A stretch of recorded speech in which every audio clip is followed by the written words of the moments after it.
Beyond hands where nothing is hidden, we talking so get in. Listen. Beyond hands where nothing is hidden, we talking so get in. Listen. Mary, blah, blah. Show. Mary, blah, blah. Show. Beyond hands where nothing is hidden, we talking so get in. Listen. Beyond hands where nothing is hidden, we talking so get in. Listen. Mary, blah, blah. Show. Mary, blah, blah. Show.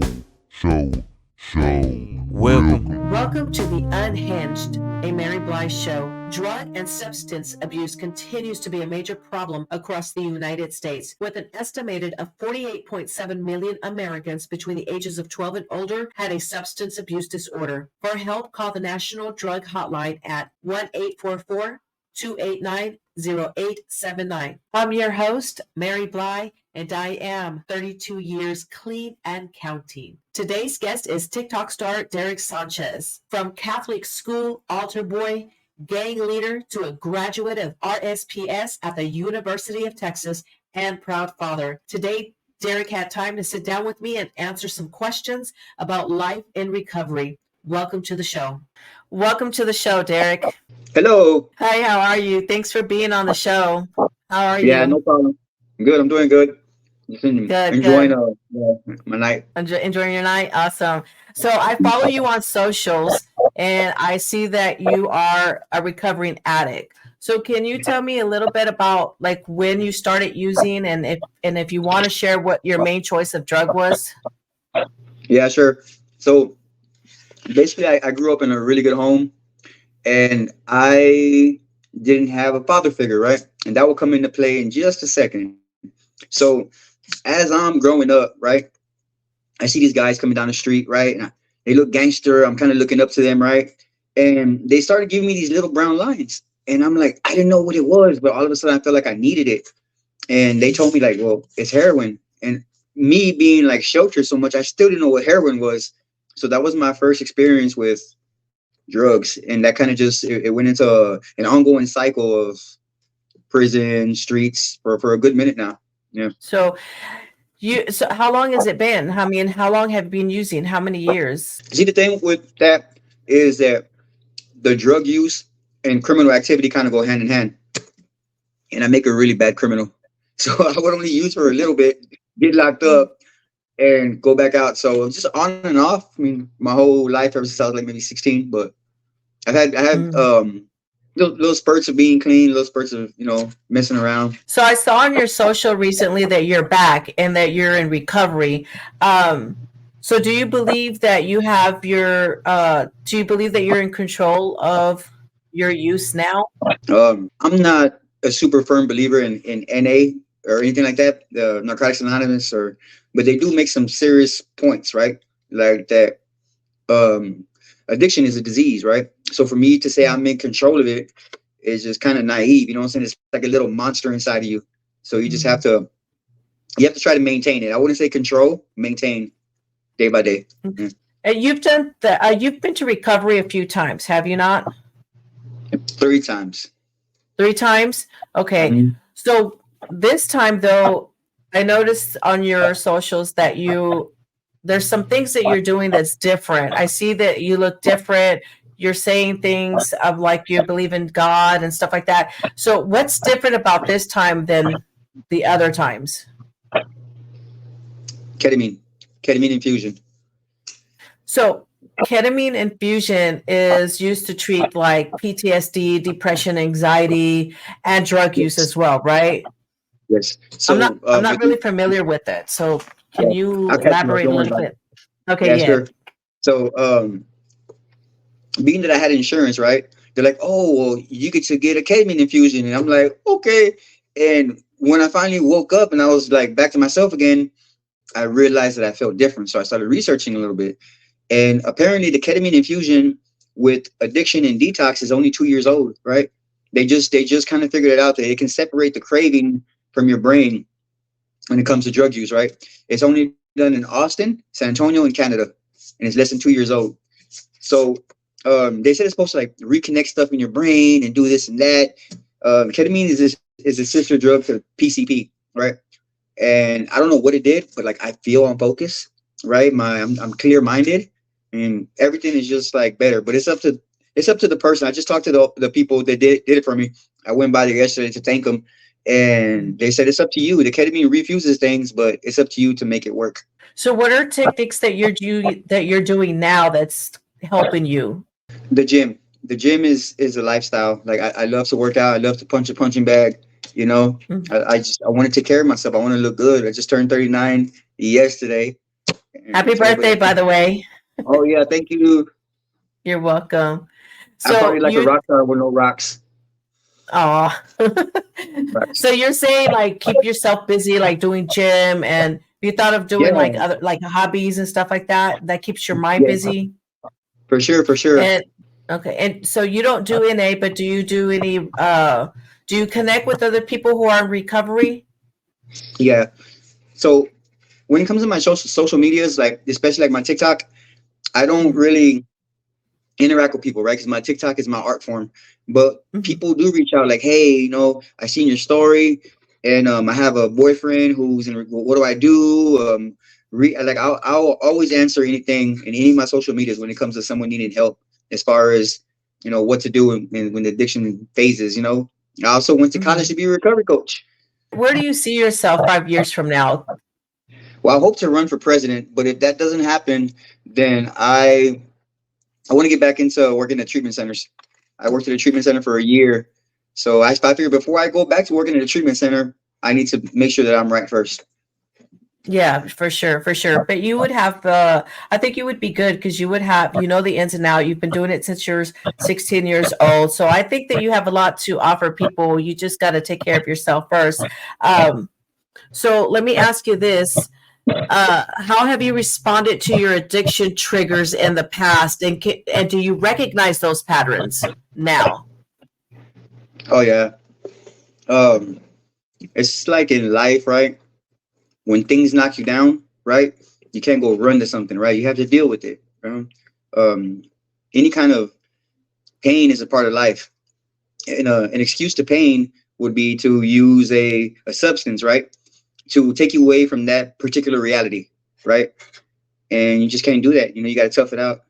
So since you can recognize the triggers, what are you doing different? Like what are you going to do different to not go back to old patterns?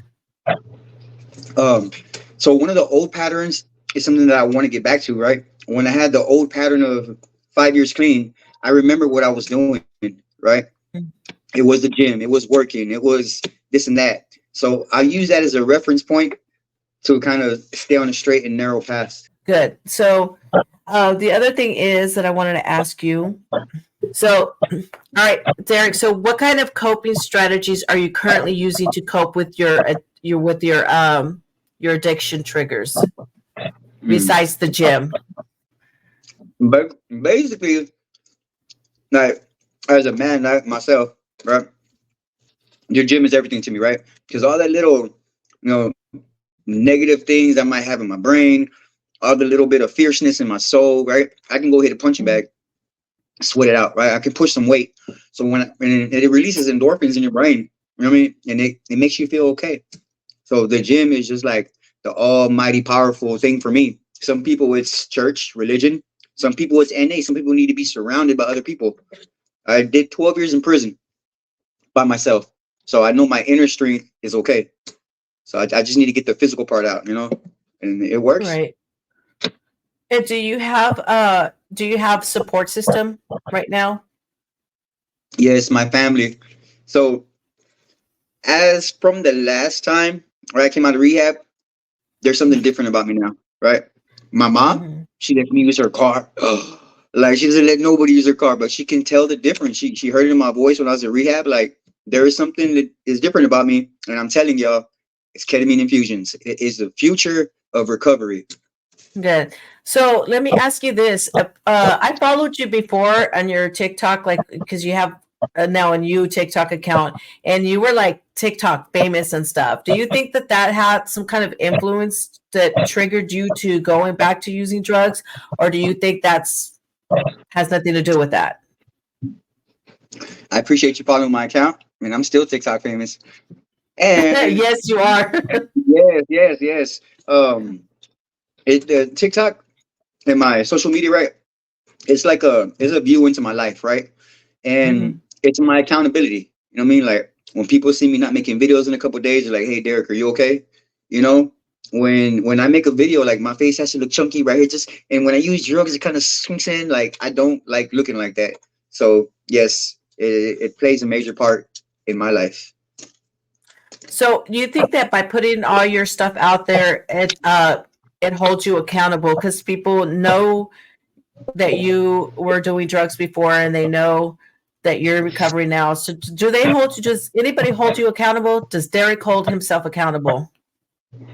Yes, Derek must hold himself accountable. What are your plans besides going to because that the counseling thing? What are your Yeah. plans currently? Like what are you doing Well, now? I hope Hollywood sees me and they put me in a lot of motion pictures, and maybe I could be a GQ model one day. But I will tell you this, right? The In the world of treatment, right? I could go to school to get an LCDC, right? To learn a different aspect of recovery, right? And Mhm. being that I have addiction experience, being that I have the recovery coach experience, being that I have all of these different things, I would be so good in the industry. But let me tell you, it takes a toll on you, right? Like you have to hear other Mhm. people out, you have to take their stuff in, you know what I'm saying? You're taking their whole story, and you have to think about it, you have to process it. So you have to be really strong in the head to do that. So I'm gonna get to that point, just not quite yet right now.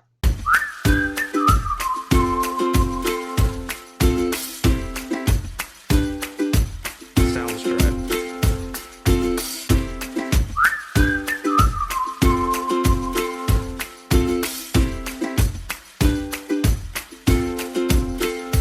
Soundstripe.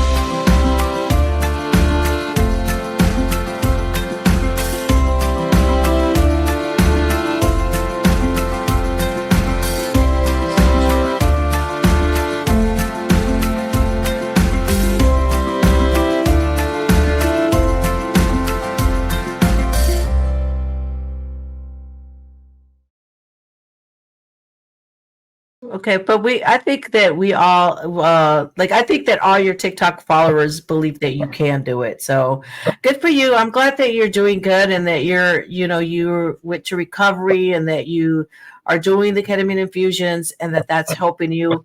Uh, I'm also happy that you got a good support system like your mom. So I saw on your, I know everybody, all my people out there, my viewers and audience. Yes, he's TikTok famous, and like I do have a limited time with him because, as y'all know, he's TikTok famous and you got things to do. And so I appreciate the time that you're giving me now. But I did see on TikTok that you saw your video with your son. So you haven't seen that was so beautiful. By the way, I Yes, love yes, that. Your yes. son, you haven't seen him in how long? So let me tell you a story, right? When when I went MIA on the whole world, right? For a little bit, for three Hmm. months, right? My family didn't know where I was at. Nobody knew where I was at. People were searching the obituaries, the prison system. Like I was just gone, right? But the one thing that keep playing in my head, right, was like, I have to come back for my son, right? Forget everything else. Like my son, I have to do it for him, right? And yeah, I've only been out a week and a half, and I got to see my son yesterday. He spent the day with me. He grew. He started talking, and it's just that was my reward. That was like, hey, I made it back. So you gotta, and you didn't see him obviously because you were out doing, back into doing drugs and stuff like that. So I need a minute because that was emotional, Derek. Yeah, cut. Okay. So the video that like the TikTok that I saw with your son, like that got me in my feels, because it reminded me of a time way back when I was in my addiction, and my kids were little, and I didn't see them for a while because of my addiction, and then I ended up going to prison. So I'm glad that you were able to see your son again. You looked very, very happy. You look different now compared to, when I started following your TikToks months ago, right? But what I was saying is that around 70.3 million people aged 12 years and older admitted in a survey to using illicit drugs. That's a lot of people. A lot of people. What do you think needs to change? Um, I believe, right, and this is just my opinion, right, that as long as certain platforms, right, certain industries and music industries, right, as long as they keep on feeding this, like pop a molly, club type, drink a beer, punch somebody in the face, like it's never gonna stop, right? And until some type of massive reform change happens, all we can do is harm reduction, right? Like there's certain people out there that are passing out needles. There's certain people that they're just, it's harm reduction. Never gonna stop it, Mary Lou. It's not never gonna stop, right? But we can try to do harm reduction, right? Like more rehabs. So not too long ago, the insurance companies, they allowed themselves to be charged for rehabs, and that's when the recovery industry just blew up, right? And mental health, right? Mental health and drug addiction go hand in hand.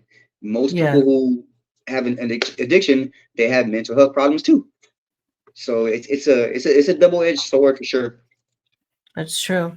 Derek, if is there a message that you want to give to people out there that are struggling and they want to, change? Is there a message you want to say to Yes, them? go to rehab, right? Say in San Antonio, right? Even if you don't have insurance, you can call a place called SARC, right? San Antonio Recovery Center or Lifetime Recovery. Those are free rehabs, right? The only thing to really beat an addiction is to get away from it. Get away from your demographics. Get away from all those triggers, right?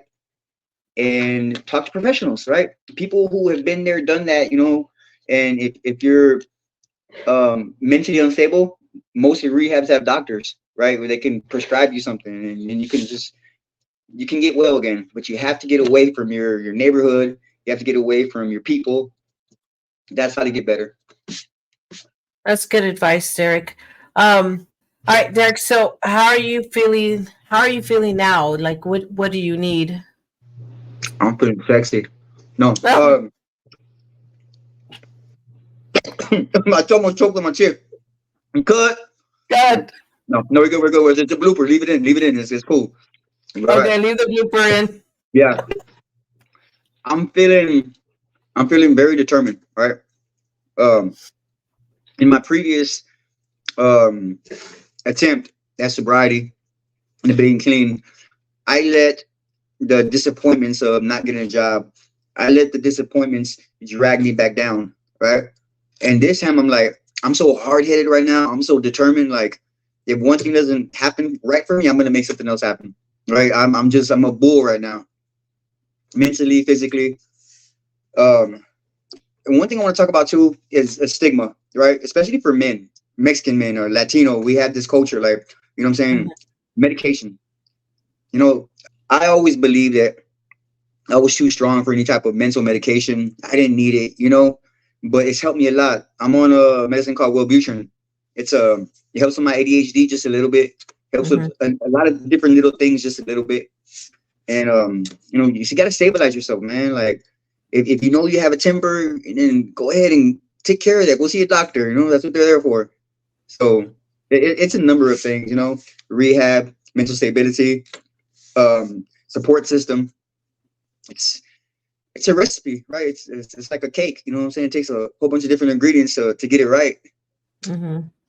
I'm glad that you admit that, because you are true when you say that in our culture, the men always are like this macho type. They don't believe in going to the doctor. They don't believe in breaking down or asking for help. They don't believe in weakness or saying it out loud. They feel like they're, and I think that they pass that DNA on to their children, the men, because they feel like they got to be the strong one. They don't want to seem weak. But you're saying it's okay to break that stigma. It's okay for men to be vulnerable and to ask for help, especially when you know that it's going to help you and benefit you. Right? You agree with that statement? That is correct. See, there you go, guys. You heard it.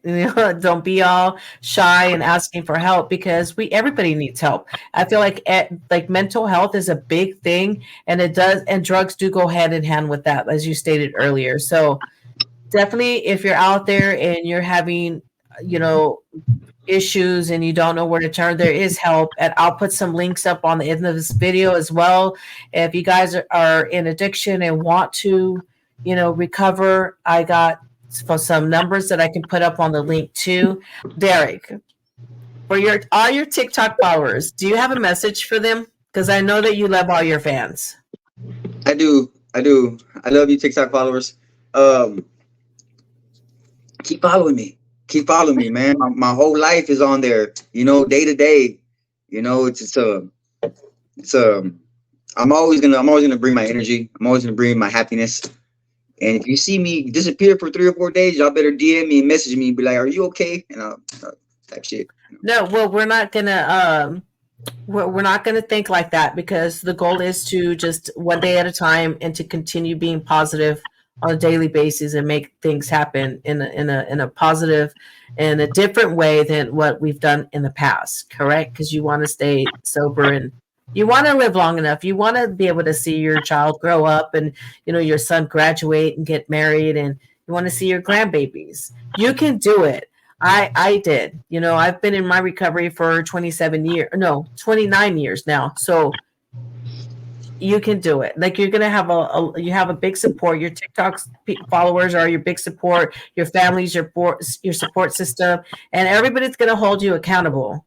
And that's what we should do, because everybody as humans want the best for other humans, regardless of race, regardless of age, regardless of anything. And people should just be kind to each other, And I feel like you guys don't be so hard on Derek. Like, show him a lot of love and support, because we're all human, and that's all we want all we crave for is support and love. Make love, not war, baby.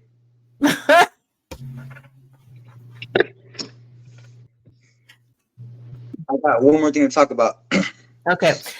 What we need to be aware of, right, as addicts, right, is behavior, right? So once you get past your addiction thing, right, you have a pattern of behavior that is very important, right? Because even though I don't do drugs, right, am I going to steal a Snickers at the Dollar Tree? Am I going to fight the guy that bumps me, right? These are behaviors, right? Behaviors leads to cross addictions, cross patterns. Like, I had a problem with sex and shopping, right? They took the place of my drugs, right? Healthy habits, healthy lifestyle, and say your prayers, y'all. There you go. All right, there you go, folks. You heard it from Derek, TikTok famous person here. What is your what's your TikTok so people can follow your journey in recovery? It's Derek 210 Sanchez. I'd like to welcome you to the Unhinged, a Mary Bly show. Until the next conversation. Thank you, Derek. No problem. The unhinged where nothing is hidden. We talking so get in. Listen. The unhinged where nothing is hidden. We talking so get in. Listen. Mary, blah.